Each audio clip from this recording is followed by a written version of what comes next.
The next movement is gonna be the functional patterns plank. I know a lot of you guys have done planks before, but the devil's gonna be in the details here. There's gonna be a lot of little cues that I want you guys to focus in on. So with the plank here, the goal is really about creating as much core pressure that we can as possible while holding a good posture while we do so.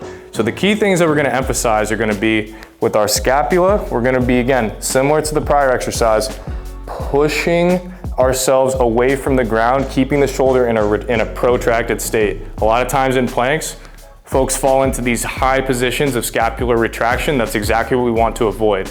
So pushing ourselves away from the ground is gonna be key. We're also gonna be working on getting more external rotation out of the shoulder by keeping our elbows inside the level of our wrists, not letting things flare internally. And then similarly, to the ground-based breathing, we're gonna be having our knees pulling towards the ground to help drive more core pressure that way. And eventually we'll progress up to variations where we're removing limbs, doing it with one leg, one arm, and things of that nature. Allow me to demonstrate. So in the setup position, it'll be the same idea here. We're gonna get down into the ground.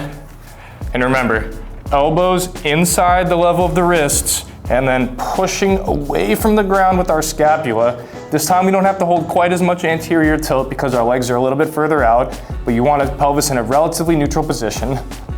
And then from here, we can think about pulling the elbows backwards and in with the scapulas in place, and then pulling the knees forward to create as much core pressure as we can.